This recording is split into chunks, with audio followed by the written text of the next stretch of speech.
बिस्मिल्लाहिर्रहमानिर्रहीम नहमदुहु व नुसल्ली अला रसूलिहिल करीम। मैं बिशरा हसन साइकोलॉजिस्ट आज बात करूंगी कि पर्सनैलिटी डिसऑर्डर्स के ऊपर, कि पर्सनैलिटी डिसऑर्डर्स क्या होते हैं। पर्सनैलिटी डिसऑर्डर ऐसे ज़हनी मसाइल होते हैं जिनमें इंसान के सोचने, समझने और महसूस करने और उसका दूसरे इंसान के साथ बर्ताव के तरीके जो हैं वो मुख्तलिफ हो जाते हैं, जिसकी वजह से रोज़मर्रा की ज़िंदगी, रिश्तों और काम में मुश्किलात पैदा होती भी है और पैदा हो सकती है। ये अमूमन नौजवानी या इब्तदाई जवानी में शुरू होते हैं और वक्त के साथ साथ बरकरार रह सकते हैं। अगर हम इसके सिम्टम्स की बात करें, आम इलामात की बात करें, तो जज्बात को संभालने में मुश्किल पेश आती है, और सेकेंडली लोगों के साथ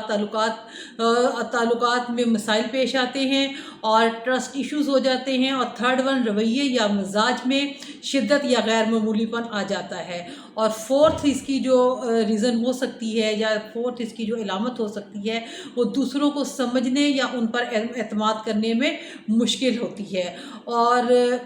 जल्दबाजी या सख्त मजाजी जैसे जो हैं सिम्टम्स इंसान की पर्सनैलिटी में डेवलप करना शुरू हो जाते हैं। और अगर हम इसकी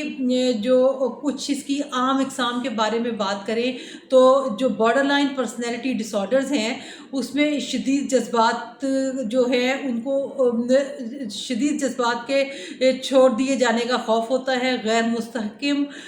ताल्लुकात जो हैं वो डेवलप हो जाते हैं, और सेकेंडली नार्सिस्टिक पर्सनैलिटी डिसऑर्डर्स में जो होता है ख़ुद को बहुत अहम समझना शुरू कर देता है कोई भी क्लाइंट, कोई भी इंसान, मर्द या फीमेल, और ख़ुद को अहम समझता है और उसमें अपने आप की ज़्यादा से ज़्यादा तारीफ़ करवाने की ख्वाहिश पैदा होती है। और उसके बाद अगर हम तीसरे नंबर की बात करें तो एंटी सोशल पर्सनैलिटी डिसऑर्डर पैदा हो जाते हैं, दूसरों के हकूक़ या कवानीन की वो परवाह नहीं करते। और फोर्थ वन जो होता है वो फोर्थ वन जो है उसमें ऑब्सेसिव कंपल्सिव पर्सनैलिटी डिसऑर्डर जो हैं वो पैदा हो जाते हैं। हर चीज़ में हद से ज़्यादा तरतीब और कंट्रोल की जो है वो ख्वाहिश उसके अंदर डेवलप करना शुरू हो जाती है। और अगर हम